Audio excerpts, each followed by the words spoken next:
Assalamualaikum warahmatullahi wabarakatuh. Alhamdulillahirabbil alamin wa bihi nasta'in ala umuri dunya waddin. La haula wala quwwata illa billahil aliyyil azim. Asyhadu an la ilaha illallah wahdahu la syarika lah, lahul mulkul mubin, wa asyhadu anna Muhammadan abduhu wa rasuluhu shadiqul wa'dil amin. Allahumma shalli wa sallim ala asrofil anbiya'i wal mursalin Muhammadin wa ala alihi wa sahbihi wa man tabi'ahu bi ihsanin ila yaumiddin, amma ba'du. Rabbi shrah li sadri wa yassir li amri wa hlul 'uqdatam min lisani yafqahu qawli. Subhanaka la ilma lana illa ma 'allamtana innaka antal alimul hakim. Radina billahi robba wa bil islami dina wa bi muhammadin nabiyya wa rasulah. Rabbana zidna ilma warzuqna fahma. Bapak dan Ibu segenap jamaah salat zuhur yang dimuliakan Allah, kita bersyukur kepada Allah Subhanahu wa taala. Allah dengan sifat Ar-Rahman dan Ar-Rahimnya senantiasa memberikan dan melimpahkan kasih sayangnya kepada kita, sehingga di hari ini tanggal 22 bulan Rajab 1444 Hijriah bertepatan dengan tanggal 13 bulan Februari tahun 2023, kita sama-sama bisa hadir di Masjid Al-Furqan, Rumah Sakit Islam Asia ini untuk melaksanakan salat zuhur berjamaah. Semoga ibadah yang telah kita laksanakan senantiasa dapat diterima oleh Allah Subhanahu wa taala. Amin amin ya rabbal alamin. Yang kedua, salatullah wa salamuhu, mudah-mudahan Allah limpahkan kepada junjungan kita Nabi besar Muhammad sallallahu alaihi wasallam. Dan yang ketiga, mudah-mudahan saudara kita yang saat ini oleh Allah diuji dengan sakit, yang sedang dirawat maupun sedang berobat di Rumah Sakit Islam Asia ini, semoga oleh Allah segera diberi kesembuhan. Amin amin ya rabbal alamin. Allahumma rabban nas adhibil ba'syah isfi antas syafi la shifaa illa shifauka shifaan la yughadiru saqama. Amin amin ya rabbal alamin. Jamaah sekalian, kita lanjutkan kajian kita, melanjutkan tema bulan lalu, yaitu cinta kita kepada Allah akan dibalas oleh cinta Allah kepada kita. Cinta kita kepada Allah akan dibalas oleh Allah dengan cintanya kepada kita, manakala kita mampu membuktikan cinta itu dengan cara ittiba li Rasulillah sallallahu alaihi wasallam. Jadi pembuktian cinta kita kepada Allah dengan cara mengikuti Nabi Muhammad sallallahu alaihi wasallam. Ayat yang kita kutip pada saat itu adalah surat Ali Imran ayat 31. A'udzu billahi minasyaitonir rajim. Qul in kuntum tuhibbunallah fattabi'uni yuhibbukumullah wa yaghfir lakum dzunubakum wallahu ghafurur rahim. Katakan Muhammad kepada umatmu, jika kalian wahai umatku mencintai Allah, fattabi'uni, maka ikutilah aku. Jika kalian mengikuti aku, maka balasannya yuhibbukumullah, Allah akan mencintai kalian. Bahkan tidak hanya mencintai saja, tetapi wa yaghfir lakum, Allah berkenan memberikan maghfirah, ampunannya terhadap dosa-dosa yang telah dilakukan oleh kalian. Wallahu, dan Allah ghafurur rahim, Maha Pengampun lagi Maha Penyayang. Itu mahabbah kita kepada Allah, cinta kita kepada Allah yang dibuktikan dengan kemauan dan kesiapsediaan kita untuk mengikuti ajaran dan sunnah Rasul, maka akan dibalas dengan mahabbatun, dengan cinta kasih dari Allah Subhanahu wa taala. Hadirin jamaah salat zuhur yang dimuliakan Allah, Di dalam sebuah hadis disampaikan tentang cinta Allah kepada hambanya. Wa anhu, dan diriwayatkan dari Abu Hurairah, anin Nabi sallallahu alaihi wasallam, dari Nabi Muhammad sallallahu alaihi wasallam. Qala Rasulullah sallallahu alaihi wasallam, Rasulullah bersabda. Apa kata sabda Nabi?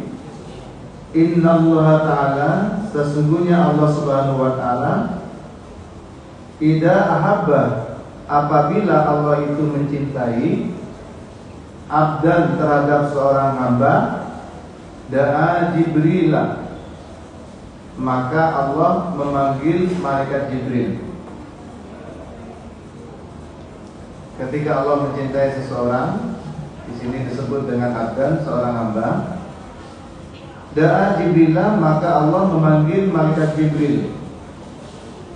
Faqala, lalu Allah berfirman kepada malaikat Jibril. Apa firman-Nya? Inni ahabbu fulanan fa'ahbibhu. Wahai Jibril, sesungguhnya saya ini menyukai dan mencintai si fulan. Fa'ahbibhu, maka cintailah olehmu wahai Jibril dia. Fayuhibbu Jibrilu, maka Jibril pun juga mencintai si fulan tadi.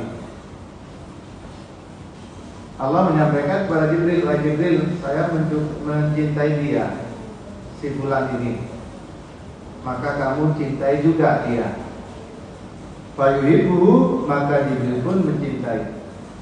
Nah, ketika Allah mencintai kita, lalu Allah mengajak Jibril untuk mencintai kita, maka itu sesuatu yang luar biasa. Ketika Jibril mencintai kita, maka Jibril akan mendoakan kita. Dan doa malaikat adalah doa makhluk yang tidak punya dosa, maka tidak ada hijab, tidak ada penghalang untuk dikabulkannya doa tadi. Apakah berhenti sampai di situ? Ternyata tidak, jemaah sekalian. Summa yunadi fis samai, lalu malaikat Jibril pun juga memanggil terhadap seluruh isi langit atau penghuni langit yang di sana dihuni para malaikat. Tidak hanya Jibril saja, tetapi malaikat yang lain oleh Jibril dikumpulkan. Lalu Jibril menyampaikan, Innallaha yuhibbu fulanan fa'ahibbuhu. Wahai penghuni langit, sesungguhnya Allah telah mencintai seseorang atau si fulan ini, maka kalian cintailah dia. Fayuhibbuhu ahlus sama. Jibril telah mengatakan Allah telah mencintai si fulan tadi. Jibril pun juga mencintai si fulan tadi. Lalu Jibril menyampaikan hal tersebut dan memerintahkan kepada ahli langit untuk mencintai si fulan tadi. Maka si penghuni langit tadi mencintai si fulan tadi. Nah, luar biasa. Ketika seluruh penghuni langit telah mencintai si fulan tadi, lantaran dia dicintai oleh Allah Subhanahu wa Ta'ala. Jadi Allah ajak malaikat Jibril untuk mencintai si fulan tadi, lalu malaikat Jibril ajak penghuni langit lainnya untuk mencintai si fulan tadi. Betapa mulianya si fulan tadi karena dicintai oleh seluruh malaikat yang ada di langit sana. Summa yudau lahul qabulah fil ardi. Ternyata tidak berhenti sampai di situ, Bapak dan Ibu sekalian. Allah pun juga meletakkan penerimaan terhadap si fulan tadi. Artinya si fulan tadi juga dicintai oleh ahli bumi atau penduduk bumi. Dicintai juga oleh sesama, tidak hanya oleh malaikat tetapi juga oleh yang lain. Nah, hadirin masalah muslimin rahimakumullah. Itulah cinta Allah merembet kemana-mana. Maka pertanyaannya, bagaimana supaya kita ini termasuk abdan, sebagai hamba yang dicintai oleh Allah? Bagaimana supaya kita termasuk fulanan tadi, si fulan yang dicintai Allah. Maka jawabannya adalah kembali ke ayat tadi atau pembahasan yang sebelumnya. Kalau kita ingin mendapat cinta dari Allah, maka cintai Allah. Bagaimana membuktikannya? Ikuti Nabi Allah, yaitu ajaran Nabi Muhammad SAW, yang pada saat itu kita mengikuti Nabi dalam 3 hal. Yang pertama, fil akidati, ikut Nabi dalam masalah akidah, keyakinan, tauhid. Yang kedua, mengikuti Nabi dalam hal syariat. Di situ ada ibadah, ada muamalah, ada amaliyah yang telah ditentukan dan dicontohkan oleh Nabi Muhammad SAW. Ikuti. Lalu yang ketiga adalah mengikuti akhlak Nabi Muhammad SAW yang akhlaknya sangat luas, sampai-sampai oleh Sayyidatina Aisyah radhiyallahu anha disampaikan kana qulubul Quran. Akhlak Nabi adalah Al-Quran. Ini untuk menjadikan kita sebagai abdan, seorang hamba yang dicintai oleh Allah Subhanahu wa taala, sehingga kita pun dicintai oleh malaikat Jibril dan dicintai oleh para malaikat penghuni langit di sana, bahkan penghuni bumi pun akan mencintai dan menyayangi kita. Hadirin jamaah salat zuhur yang dimuliakan Allah, hadis ini adalah lanjutannya, yaitu sebaliknya. Wa idza abwada abdan, ketika Allah Subhanahu wa taala membenci, marah, tidak suka terhadap seseorang, da'a Jibrilah, Allah pun juga memanggil malaikat Jibril. Fayaqulu, lalu Allah berfirman memberitahu kepada Jibril, ini wahai Jibril, sesungguhnya aku membenci fulanan terhadap si fulan. Fa'abghidu, maka bencilah kamu terhadap dia. Jibril, saya tidak suka sama si fulan tadi, saya benci, saya marah, maka bencilah kamu pada dia. Fayuqiduhu Jibrilu, maka Jibril pun membenci si fulan tadi. Malaikat Jibril tidak menyukai si fulan tadi, lantaran Allah tidak menyukai atau membencinya. Summa yunadi fi amis samai, sama dengan tadi, Jibril pun mengajak-ajak, memanggil penduduk langit dan menyampaikan, innallaha yubghidu fulanan fabghiduhu. Wahai penghuni langit, sesungguhnya Allah Subhanahu wa taala telah membenci si fulan ini, maka bencilah kalian kepada si fulan ini. Maka yang terjadi adalah sama dengan tadi, fayughlidu, penghuni langit pun sama-sama rame-rame membenci si fulan tadi. Apakah sampai di situ? Tidak. Summa tudau lahu al-bawda'a fil ardi. Kebencian itu juga merembet, menular kepada penduduk bumi. Hadirin ma'asyiral muslimin rahimakumullah, ketika Allah membenci seseorang, Jibril pun membenci, penghuni langit semua membenci, bahkan penghuni bumi pun akan ikut membenci, karena orang itu termasuk kategori orang yang tidak baik. Nah, hadirin ma'asyiral muslimin rahimakumullah, apa kira-kira yang membuat Allah itu membenci seseorang? Tentu jawabannya sederhana. Ketika seseorang itu tidak patuh, tidak taat, Allah akan membenci. Disuruh mengerjakan perintahnya, tidak mau mengerjakan. Dilarang-larang, malah justru dilanggar. Maka kebencian dan kemarahan Allah akan ia terima, akan ia dapatkan dan merembet kepada para malaikatnya. Secara umum itu, siapa yang dibenci oleh Allah? Yaitu orang yang tidak taat, orang yang tidak mau melaksanakan perintah, Allah akan marah. Orang yang tidak mau meninggalkan larangan, Allah pasti marah. Di samping ada beberapa hal yang memang Allah secara khusus memarahinya. Hadirin ma'asyiral muslimin rahimakumullah, Bahkan ada sesuatu yang halal tetapi oleh Allah dibenci. Salah satunya adalah abwadul halal indallah at-talaq. Sesuatu yang halal tapi Allah tidak suka, yaitu perceraian antara suami istri. Halal diperbolehkan, tetapi Allah tidak suka. Dan banyak hal-hal lain yang pada prinsipnya seperti tadi. Kalau ingin dicintai oleh Allah, ikuti Rasul, bertakwa tadi. Kalau dibenci oleh Allah, sebaliknya. Siapapun yang tidak bertakwa, tidak taat kepada aturan Allah dan Rasulnya, Allah akan membencinya. Nah ini masalah muslimin rahimahullah. Sehingga mari kita berupaya bagaimana cinta Allah itu kita raih. Maka janji Nabi di hadis sebelumnya, ketika Allah mencintai kita, maka Allah akan melindungi kita. Dalam seluruh tubuh kita Allah akan jaga. Kuntu sam'ahu, aku akan menjadi pendengarannya. Kuntu basarahu, aku akan menjadi penglihatannya. Wa yadahu, aku akan menjadi tangannya. Wa rijlahu, dan aku akan menjadi tangannya. Wa in sa'alani fa'ataitu, jika hambaku yang aku cintai tadi karena banyak melakukan kebaikan termasuk ibadah sunnah, maka aku akan memberinya. Ketika dia berlindung kepada aku, pasti aku akan melindunginya.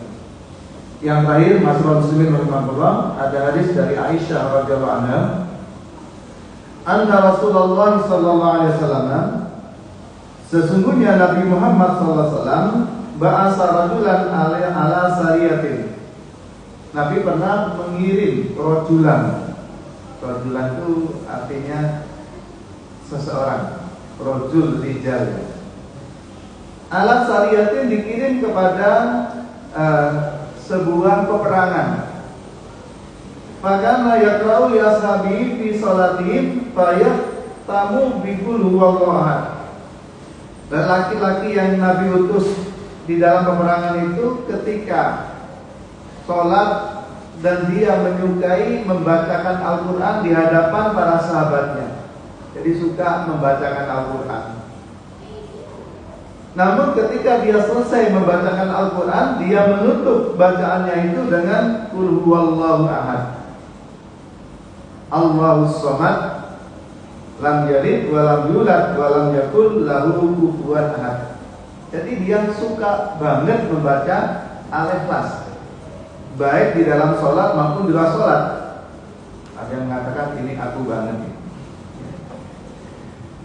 Berarti orang contoh ini. Terus bagaimana? Apakah ini salah? Ternyata peristiwa ini diamati oleh sahabat yang lain. Oh si bulan ini si Rajul kok mesti moco Al-Ikhlas, kok bolak-balik moco kulhu ailik ya. Kok balik-balik kulhu Al-Ikhlas ya. Falamma raja'u, ketika pulang dari peperangan, dzakaru dzalika, mereka para sahabat itu lapor, madul bercerita li Rasulillah sallallahu alaihi wasallam, kepada Rasulullah Muhammad sallallahu alaihi wasallam. Rasul sebulan tadi kok bolak-balik maca Al-Ikhlas, bolak-balik maca kulhu ya. Lalu ketika Nabi mendapat laporan itu, faqala, lalu Nabi membalik, saluhu, loh kok nang aku, lo sing maca kok. Tanyakan pada dia yang membaca, kok tanya pada saya? Apa alasannya? Ya, saluhu li Aisyah inda saudalika, tanya pada dia untuk apa motifnya sehingga dia melakukan hal tersebut, hanya membaca Al-Ikhlas. Fas'aluhu, lalu mereka pun memberanikan diri bertanya kepada si rajul tadi, kenapa panjenengan bolak-balik maca Al-Ikhlas? Faqala, si rajul tadi menjawab dengan jawaban li'annaha, saya membaca Al-Ikhlas berkali-kali dan sering karena sesungguhnya Al-Ikhlas itu adalah sifatur Rahman, di dalamnya adalah sifat-sifat Allah yang Maha Pengasih. Qul huwallahu ahad, ahad itu sifat Allah, yaitu Esa. Allahus samad, Allah tempat bergantung, sifat Allah itu digantungi menjadi sandaran bagi seluruh makhluk, tidak hanya manusia.